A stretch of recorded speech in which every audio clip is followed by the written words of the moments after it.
सुबह सूरज निकलते ही दौड़ होगी, जो जीता वो पूरी वादी का बादशाह खिलाएगा। टन्नू बुलंद आवाज में बोला। सब्ज घास से भरा परसकून मैदान था, जिसके पीछे पुराने जमाने के मिट्टी के घर कतार में खड़े थे। दो पतले जिस्म वाले बकरे, एक सफेद और एक काला, आमने सामने खड़े थे जैसे दौड़ शुरू होने ही वाली हो। मेनू हमेशा फख्र से कहता था कि वो पूरी वादी का तेज तरीन बकरा है, जबकि मेनू परसकून अंदाज में खुद को सबसे ज्यादा ज़हीन समझता था। दोनों पतले जिस्म वाले बकरे सब्ज घास वाले मैदान में खड़े थे। एक शाम दोनों की बहस इतनी बढ़ गई कि टन्नू गुस्से में आ गया। इसने सीना तानकर मेनू को दौड़ का चैलेंज दे दिया। कल सुबह सूरज निकलते ही दौड़ होगी, जो जीता वो पूरी वादी का बादशाह खिलाएगा।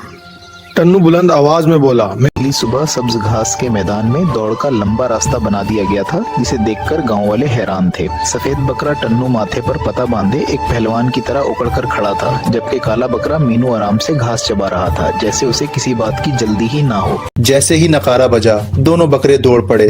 सफेद टन्नू बिजली की तरह आगे निकल गया। उसके कदम तेज और ताकतवर थे। इसके बरक्स काला मेनू आहिस्ता आहिस्ता चल रहा था, कभी दाएं देखता कभी बाएं, जैसे उसे किसी किस्म की जल्दी ही ना हो। मेनू ने हल्की मुस्कुराहट के साथ जवाब दिया, दौड़ जीतने के लिए सिर्फ टांगे नहीं, अकल भी चाहिए। ये सुनकर टन्नू हैरान रह गया। इसी वक्त गांव के बच्चे खुशी से शोर मचाने लगे। रही मेनू ने पीछे मुड़कर तंजिया आवाज लगाई, मेनू क्या तुम सो रहे हो? इसकी आवाज गूंजी तो बच्चे हंसने लगे, लेकिन शोर में किसी को नजर न आया कि आगे रास्ते में एक छोटा सा गड्ढा था, जो बड़ी मुश्किल का बाइस बनने वाला था। सब्ज घास और टन्नू पूरी रफ्तार से भागता हुआ सीधा गड्ढे में जा गिरा। एक जोर की आवाज के साथ धूल उड़ गई और टन्नू धचके से हका बका रह गया। ये मंजर देखकर गांव के बच्चे फौरन उसकी तरफ भागे। वो गड्ढे में फंसा हुआ परेशान खड़ा था। टिनू आहिस्ता आहिस्ता चलता हुआ घोड़े के करीब पहुंचा।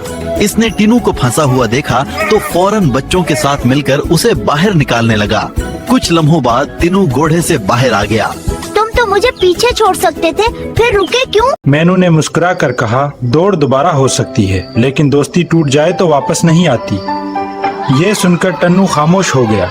बच्चों ने खुशी से तालियां बजाना शुरू कर दें, क्योंकि मेनू की बात सबके दिल को लग रही थी। बच्चों ने खुशी से ऐलान किया कि मेनू इस दौड़ का फातेह है, मगर मेनू ने फौरन हाथ उठाकर इनकार कर दिया। इसने नरमी से कहा, मैं जीत नहीं चाहता, आज की असल जीत तो हमारी दोस्ती है। ये बात सुनकर सबके चेहरों पर मुस्कुराहट आ गई।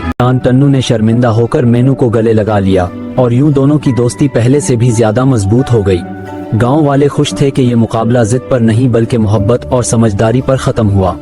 टन्नू बकरों की दौड़ सबको ये सबक दे गई कि जीत कर सब कुछ हासिल नहीं होता, लेकिन दिल जीत कर सब कुछ हासिल हो जाता है। पूरा गांव इस बात पर मुत्तफिक था कि असल कामयाबी मोहब्बत, मदद और दोस्ती में है।